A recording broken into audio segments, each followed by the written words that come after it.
That was a nice move by Pipkins, taking it right to the rack himself. Wide open three, left wing, and it's good. Nylon, the dunk likes that, Matt. A three from the right side, and it's good! The one, Pipkins, the man, yet again. Hello and welcome to the Flex. I'm Matt St. Jean.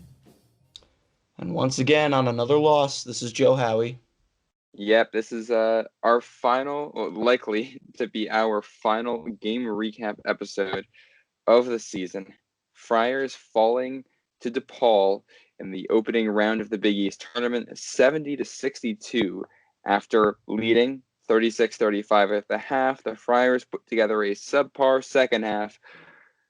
Defensive effort wasn't there. The shots couldn't fall on offense, and the Friars end the season 13-13.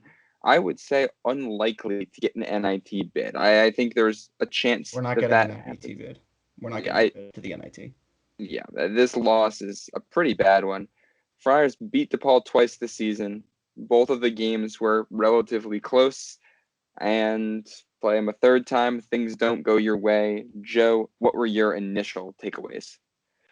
Well, first thing I did after aggressively shutting off the TV is think that I wasted 2 paid time off days from work tomorrow and Friday, because now I don't know what the hell I'm going to do. I sure as hell am not watching the rest of this tournament. I can tell you that much. So I don't know what I'm going to do for the next 2 days. Probably sit and sulk.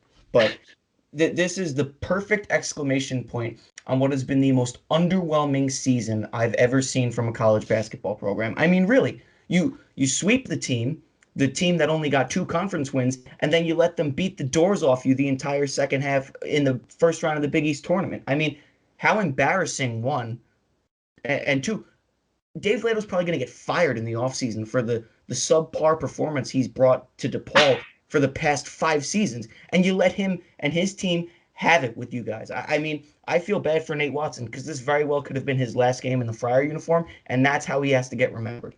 Yeah, Watson and Horkler were the 2 bright spots for the Friars on an otherwise pretty dreary night game. Watson leads the team with 18, Horkler with 17, and they both led the team in rebounds too. 9 for Watson, 7 for Horkler. Those are the 2 guys who were likeliest to not return next year.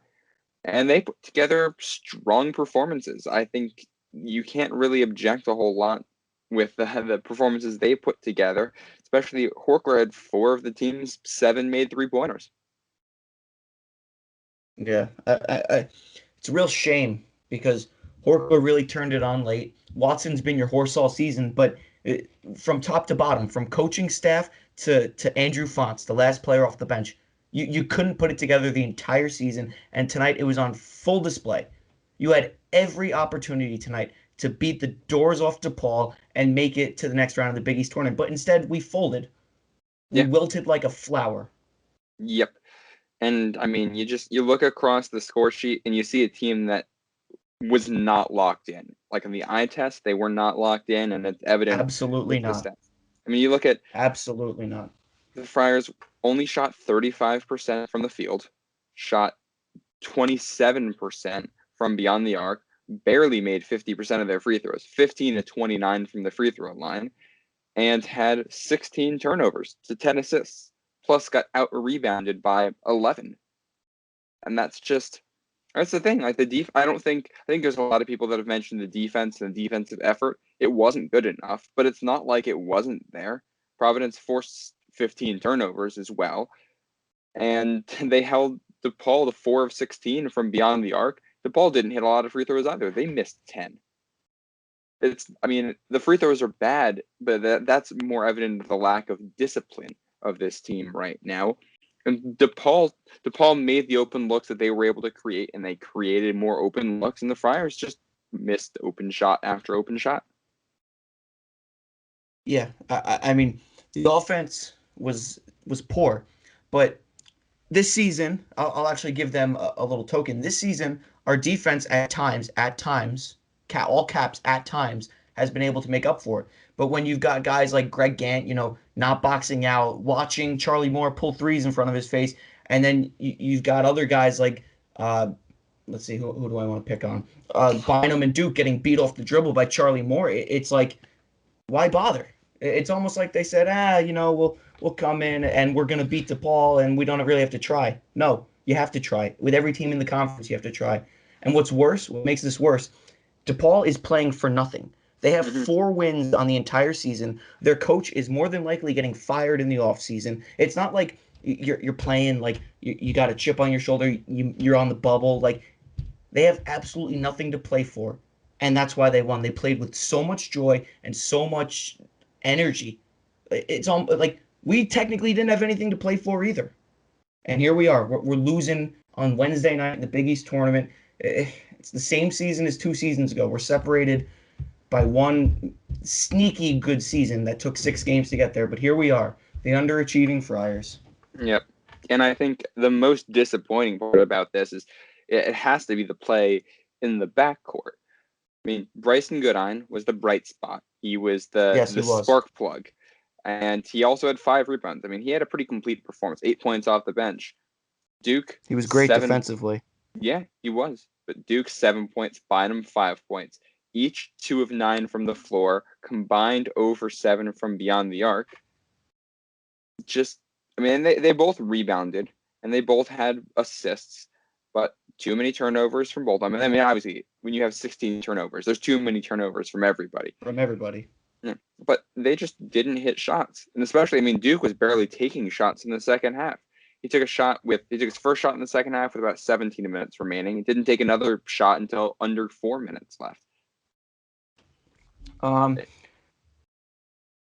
just, I'm gonna attribute that to coaching. I'm not. You and I are not big on the fire at Cooley or the we're better coaches, but obviously the coach calls the offensive sets. The coach tells the point guard what to do. If Duke is taking 2 shots and one of them is like an impromptu three at the end of the shot clock, what does that tell you? They're not drawing plays for him. And by the way, I understand that Duke and Bynum share the point, and I think that's kind of a given at this point in the season. But it's been proven so many times that Duke is a better scorer. So it sickens me to see Bynum playing the two so as often as he does. It really sickens me. It's like you brought Bynum in to be a table setter. Let him do that. Play Duke off the ball. I don't understand that process. yeah, and you go back to the starting lineup. The starting lineup for this Oh game was God, the yeah. same as it was for Villanova. They go with the bigger lineup: Duke, Reeves, Gant, Horkler, Watson. And that lineup was just not particularly effective. And I will say, just like he did at the start of the Villanova game, Gant seemed remarkably sharp and confident in the opening minutes. And then that faded pretty quickly. Horkler didn't start the game very strong. He didn't get going until later in the first half. And Duke just never really seemed to find his game tonight. So when that lineup was on the floor, the only guy that was doing anything for you was Watson. And when there's only one guy that's doing anything on offense, it's pretty easy for the defense to take it away, even when the guy is as good as Watson. And he still got 18 points. I mean, he still had a great night, but one guy can only do so much, especially when it's a true center he's not a guy who's going to kick out and hit threes. He's playing in the paint the whole game. There's only so much he can do by himself. Especially when he's getting triple teamed too, Matt. That's a great point. We talk a lot about Nate Watson being the horse of this team. There's only so much he can do when he's being triple teamed. You need other guys to start hitting shots, especially if you're going to put out a lackluster, shitty defense. Excuse my French. That's really what it was tonight. But and I think when you look at that starting five, the two major disappointments were AJ Reeves and Greg Gant on the wing. Really, defensively, offensively, excuse me, Reeves was turning the ball over left and right. Gant, like you said, he gets out of the gate hot and then he steps out of bounds with the ball. He doesn't catch passes. He's not boxing out. It's like, why are those two starting? And I know you're going to start Reeves, but with as inconsistent as he's been, I don't know. And it's notable. I mean, Reeves got outplayed by Goodine, which is obvious. I mean, Goodine took more shots and had more points, had more rebounds, less turnovers, and more minutes played. So, I mean, he deserved it. Deserved every second. But to go with that, I mean, Reeves only took 4 shots all game.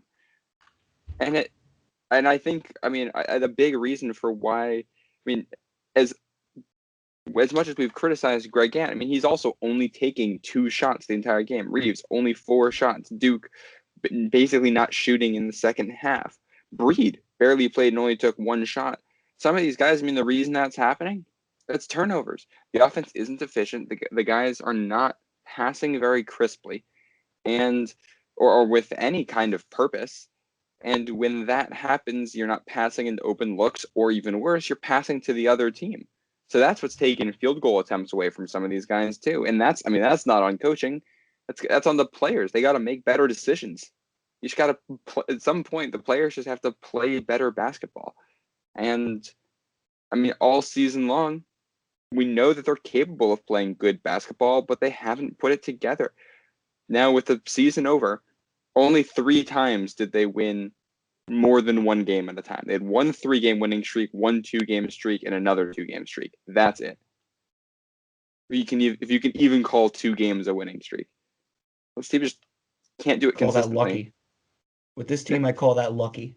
And there's a lot of narratives that float around there in the college basketball space about, you can't be too hard on these guys. They're college athletes. And, given the circumstances, I agree. Given the circumstances of this season, for those players to go months and months without seeing their families, I could never do that. So obviously we respect the hell out of them for that. And we tip our caps to one, this team, Providence, who had no COVID pauses, by the way. I've been waiting all season to say this. Props to them for that. They were one of the only teams in the Big East to do that right. Not Villanova, not Xavier, not DePaul. All those teams had some sort of COVID break. The program and the players did an excellent job of doing the right thing and staying isolated. Yeah. And I feel for them because Nate Watson, his father's his biggest fan. Kevin McNamara wrote a great article on it. He probably hasn't seen him in months. So, yes. He was at the game tonight. This was probably the first time he's seen him in a while. Yeah. But with that said, when you're a college basketball athlete, you go and you get a free higher level education. A lot of people are in debt up to their ears for this education. You get it for free. You get a ton of free gear, right? The shoes, all that gear. And by the way, a lot of these players are playing with aspirations to play at the next level. David Duke, Nate Watson, these guys are out there to be judged and critiqued so that they can play at the next level. So at some point, you have to accept that it's okay to critique these guys. When you play on national television, you subject yourself to critique, even if they're 18 to 22-year-olds. Yeah, and it's not. That's what I mean. Like you can blame the coaches, but the players share responsibility for this. Yes. I'm gonna go back for a second because there's one thing. One stat that I think also says a lot about how the team played in the second half. 0 second chance points. They had 9 in the first half, 0 in the second half. And that's your difference maker right there. Obviously, you missed too many free throws, but both teams did that. You missed a lot of shots. Both teams did that. The second chance points went away in the second half. They couldn't crash the boards and get those looks. And when they got the looks, they couldn't hit them. And you lose by 8 points. That helps you a lot. And you can credit DePaul for boxing out and doing a lot of the things right, but the shot selection at times was really poor for Providence, and the effort the effort was just not there in the second half as it needed to be. At least not it wasn't there consistently all game long. And we were not crashing the glass at all in the second half. And Matt, to build on your point real quick, when Dave Lato is planning for Nate Watson, you're going to throw bodies in the paint, right? When Nate Watson is the only man trying to rebound, when you have 5 men over 6'3" on the floor, that's a problem. And when the 3-pointers you're taking, when the mid-range jump shots when you're taking, when the easy layups that you're missing aren't going in, and you only have 1 man rebounding, trying to out-rebound 4 other guys, no wonder there's no second chance points. No one crashes this. This team has had no presence offensively, other than Nate, or defensively in the paint for the entire season. And tonight it was on full display. Yeah. No, it's like we've been saying it all season long. You're absolutely spot on there, Joe. And this is, you can compare this to so many past games this season, but I don't think you have to go back that far. Look at the loss at St. John's. This feels so similar to that, in that in the second half, the team just never got going. And that's been the story all year long. In second halves, they haven't gotten going. The defense, DePaul scored 35 points in both halves. So you can say what you want about the defense. The defense wasn't as good as it needed to be, but they weren't atrocious, and that was actually consistent from half to half in this one, unlike what we've seen in the past. It was the offense's turn. And it's at the end of the day, sometimes your players just have to hit shots. And this is something for anybody that have listened to us at all in our WDOM days. I go back to 2017, I think it would have been fall of 2017 when the Friars lost at URI. And this was the Friars team that went on to play in the Big East Championship that year. Why did they lose that game? And a lot of reasons. Turnovers, and they didn't hit the shots they needed to. That's what basketball is about at the end of the day. You're going to get a certain number of looks. These guys are all talented. You're going to get a certain number of quality looks. You got to hit them when you get them. And I think we've seen time and time again with Ed Cooley teams that they don't always hit them consistently. It's why this team usually wins with defense. If the defense pitches basically a shutout, then it doesn't matter. And if the offense has a good day, then you're looking at some of those blowout wins the Friars had at the end of last season. If the offense has a bad day, you're looking at the win they had at Villanova last year, where you're pulling it out by 4 and it's 58-54. That's how Ed Cooley likes to do it, where the defense is going to have this amazing game, and if the offense is on, great. If not, you can still grind out the win. This year, defense doesn't play to that level, puts the pressure on the offense to do way more, and I think we expected a lot more from the offense than what we got this year. And that's up and down the lineup. Obviously, no Jimmy Nichols right now, and you miss his presence on offense, but you need somebody else to step up. There's too much, at least there's supposed to be too much talent on this offense for it to be playing like this. Yeah. I'm just trying to gather my thoughts here because I don't know why this game is hitting me so much harder than every other loss this season. I think it's because I expected more out of us against DePaul, the team that won 2 conference games and literally has nothing to play for because their head coach is probably gone next season. Mm-hmm. But, I think John Fanta made a point in our State of the Friars podcast that is really going under the radar right now. It's these kids did not have a summer session to practice, and because of the COVID outbreak at PC, because of an off-campus party, they could not practice until early October. I think the preseason preparation really killed this team because, again, we did things the right way. UConn was posting pictures in August that they were practicing.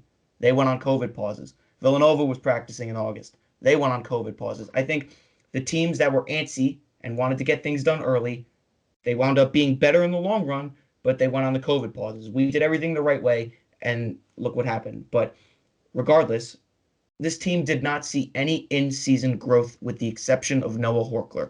And when I mean in-season growth, I mean Lawan Pipkins learning how to defend. I mean Khalif Young learning that his role is not offensive and that his role is defensive and that him and Nate are going to play checkers. That's in-season growth, mental, physical, talent-based. There was none of that this season. The only person that got any sort of in-season growth was Noah Horkler, and it's because his minutes went up. He became comfortable in conference play, and Ed finally started playing him more than Jimmy and more than Greg. But this team did not grow at all in season. It was stagnant. So yes, there was no preparation period in the summer and in the fall, but there was also no in-season growth, which begs the question, what is that multi-million-dollar facility doing? Yeah. Why is it sitting there? Why did I take a tuition increase for it if there's no in-season growth? I mean, come on. There's shareholders here. And I think your point's well taken about the offseason because especially on defense, that time is incredibly important. You don't get that at the beginning of the year. And I think in some ways, at least, the defense improved throughout the season. It never got to be where it should have been. It never got to be consistent, but it was a little bit better by the end of the season than it was at the beginning. But I mean, I'm on KenPom right now, just updated with the results of this game. Do you want to know how much the Friars rank changed with this loss, Joe? What, like a point? Nothing. It didn't move, which I think says a lot.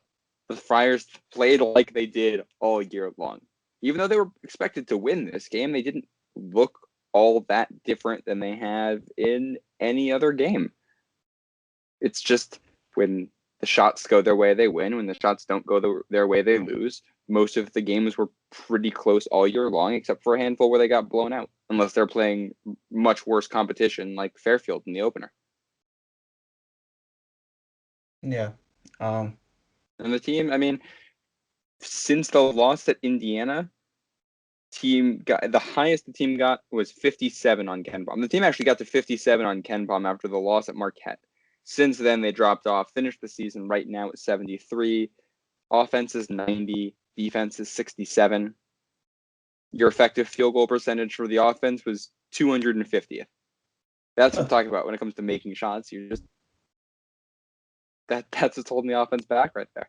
It's not a terrible offense, but by Power 6 conference standards, it's bad.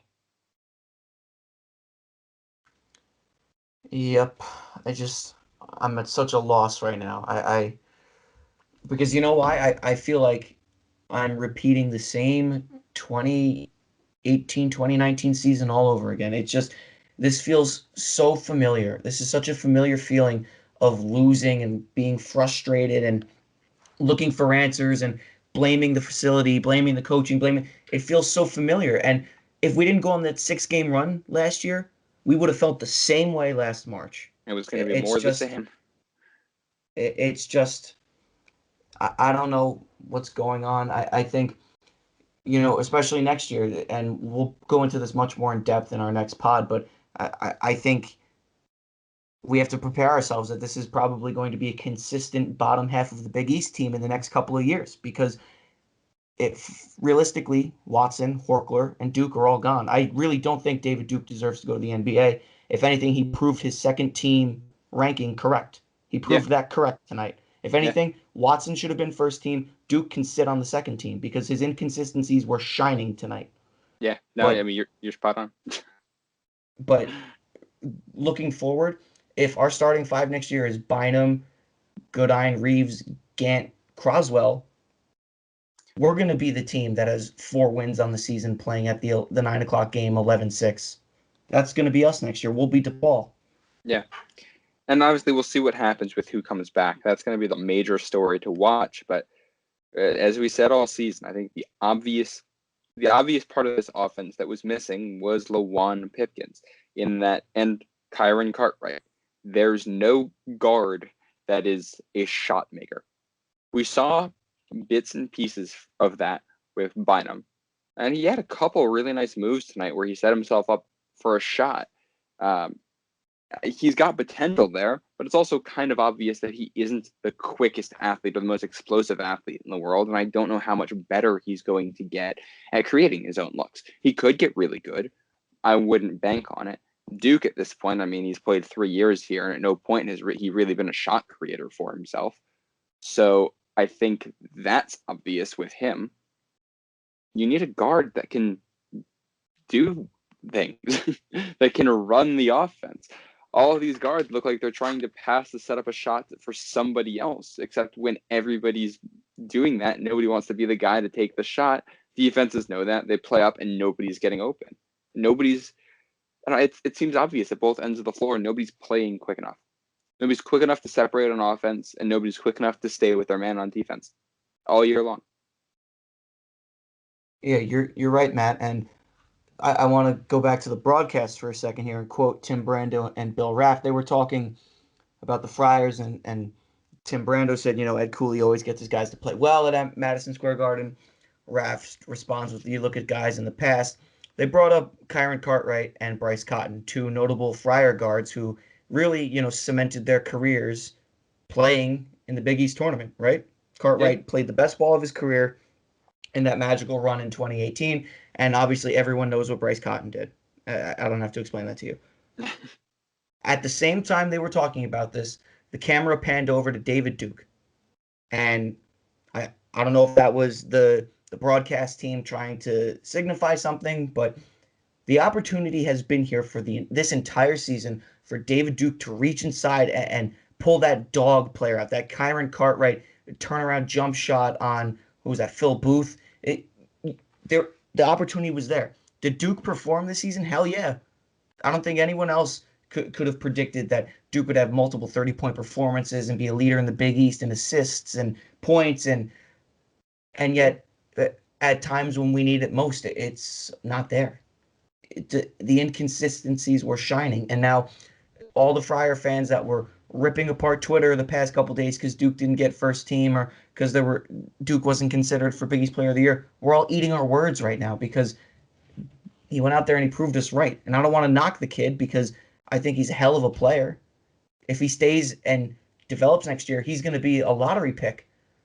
But it was just way too inconsistent. Yeah, and we've been saying how long now about both Duke and Reeves. When you look at Reeves' first game in Providence, we've been saying since then that, all right, they'll develop this year and then they're going to be a lottery pick. Well, been here for 3 years and it hasn't happened. And this team lacks that killer instinct. It's something you hear about in all sports about how sometimes a team needs to learn how to win. I don't think the Friars have that right now. The Friars have had that toughness in the past. I think Cooley's generally really good at instilling that toughness in his players. But like you said, deja vu with that 18-19 team. The biggest issue that team had that wasn't X's and O's was with the mentality. They just didn't really know how to win. They couldn't get the key shots when they needed to, and I don't think that it's a coincidence that was David Duke running a lot of the show at points that year too. And this isn't a knock on him, but he's not that guy. At least not right now in his career. His dribbles aren't good enough. He's not quick enough on offense, and he doesn't hit his shot consistently enough. His vision isn't there. I mean, he's not Chris Dunn in a lot of different ways. And he doesn't hit those shots. He doesn't make those plays at either end of the floor. And he needs to get to that next level if he wants to get into the NBA, if he wants to stick in the NBA, and certainly if he wants to come back to Providence and make a difference next year. Got to find that next level. Yeah, you're right, Mac. I want to put this disclaimer out there because I know Friar Twitter tends to be aggressive as I continue to angrily yell about the team in my bedroom. But we're not knocking David Duke. We'll both admit that he is a hell of a player. There's a reason we thought and we were so offended that he was on second team all conference. Mm-hmm. But at the same time, there's also the rumor that he could leave and try and test the waters for the NBA. But let's take a look at the season here. You get second team all conference. You're one of the leading scorers, but you get second team. What does that tell you about what the coaches say about you?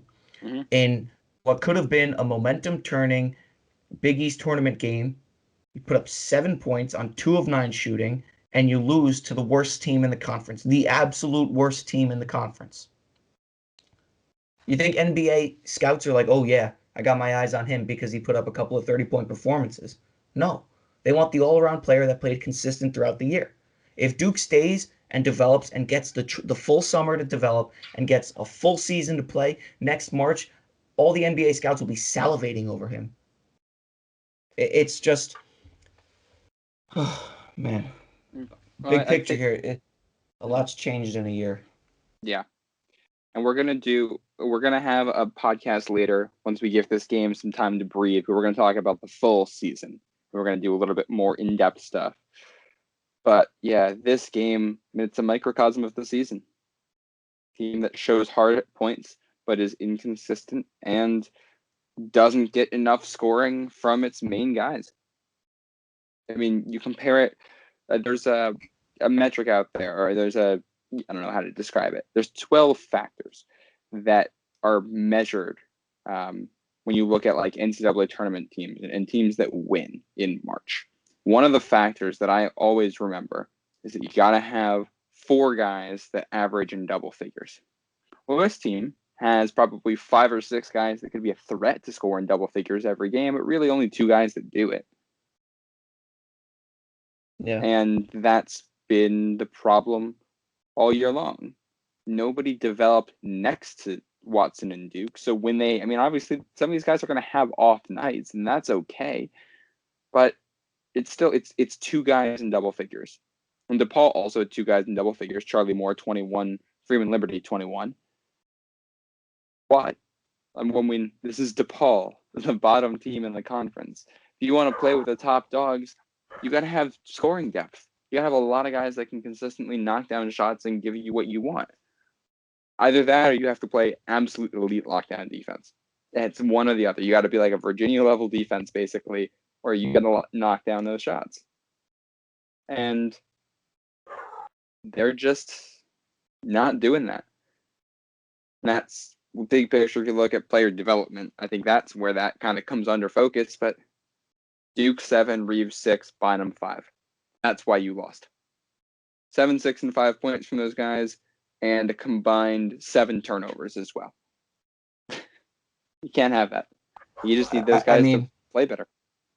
You're 100% right, Matt. Excuse my dog barking in the background. Yeah, he's not happy about the loss either. But if you look, I think a great game to look at is the Xavier game. You had 5 guys in double figures. Your backcourt was electric. Bynum wasn't, great. He had 10 points, right? It's not like he was blowing the doors off, but 10 points and an efficient performance at the 1. That's all you need, right? That's really it's very simple in the Big East well, it's actually not simple, but in theory, it's very simple. If you want to win a basketball game, you have to play tight defense and you have to have multiple scoring contributions. Sure, sometimes you can have the 2 guys scoring high in double figures and that'll push you over the edge. Not tonight. Not against the DePaul team that was playing like they were playing in the national championship. And our weaknesses and our flaws were on full display tonight. We could not defend and we couldn't score. It was the story of the season all wrapped up into one, with Dave Lato sitting on top smiling because he knows he's going to get fired. I don't know if he knows he's going to get fired. I'm just saying that because he sucks as a head coach. He's probably getting fired, and I don't think this saves him. But the team is soft right now. The team doesn't hit shots, and Ed Cooley said post game, his guys have to be aware that changes are coming. Not entirely sure what that means yet. Don't know if that's behind the scenes or in teams of personnel, if guys are transferring. We're gonna have to see what that means, and we got a whole off season here. It's March. Friar basketball, in all likelihood, it will not return until November. Great. So that's a lot of time to think, a lot of time for changes to be made, and a lot of time for us to just be talking heads and speculate about what could happen, because that's fun. But yeah, this team doesn't have that mental toughness. I'll tell you, Matt. Last March, I felt, this has been some hell of a year. I'll tell you that much. Yeah. And I saw a tweet out there before that it was like, it's just college basketball, and at the end of the day, the world is getting better, so go out and enjoy things.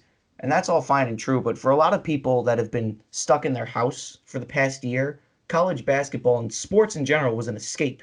You look at us, we've put out how many podcasts over the span of the season? Like, this was our escape from the pandemic. Otherwise, I spend 12 hours hunched over double screens in the corner of my bedroom while wearing slippers and pajamas until 8 o'clock at night.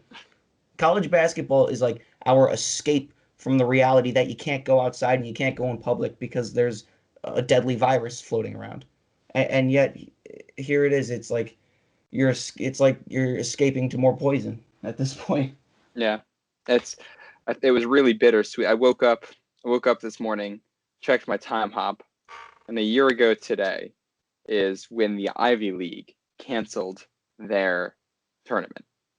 And I quote tweeted that, and I used that gif of Michael Scott from The Office where he's making some awkward face, and it was just, I captioned it, looks at the Big East nervously. And at the time, it was mostly a joke. They're not going to cancel the Big East tournament. Here we are a year later. Obviously, we know what happened, and it's the craziest year of everybody's life right now. And you know what? As tough as the season was, this was a good escape. The Friars team was entertaining to watch for the most part. Gave us something to talk about, and is certainly going to give us more to talk and think about going into the future, but certainly not the way we wanted or expected things to go. I'm willing to give this coaching staff and some of these players not a free pass, but a little bit more wiggle room than usual, given the circumstances. And I think that goes across all of college sports. And I think any fans that are listening right now, you should apply a little bit of leniency everywhere, because everybody knows what's going on. Everybody's struggling to some degree. And The players are no exception to that. So before you go and tweet at somebody or start making some comments somewhere on the internet about these guys, just take a second to think about the fact that these are 18 to 22-year-olds who are still growing and learning about themselves, who have been dealing with this while trying to prepare themselves for, a guy like Duke trying to prepare himself for the NBA while going through this stuff mentally. Forget about the physicality and working out and playing basketball and all. It's just the mental side of that is so difficult. So let's all take a step back here and look at the bigger picture. The Friars had a tough season, but they're going to be back. There's going to be changes, but I think we'll find some reasons to be optimistic about next year. Well, we're going to see what happens. We're going to go with the flow because that's what the Friars are all about. As tough as this loss is, got to find a way to be optimistic about it. Ed Cooley is a good coach. The program's not where anybody expected it to be, but this loss is not on him, I don't think. I think it's just more so a reflection of this year and this season and where everybody's at right now. And sometimes you just got to put it in the rearview mirror, say, that was weird, and move on to something different.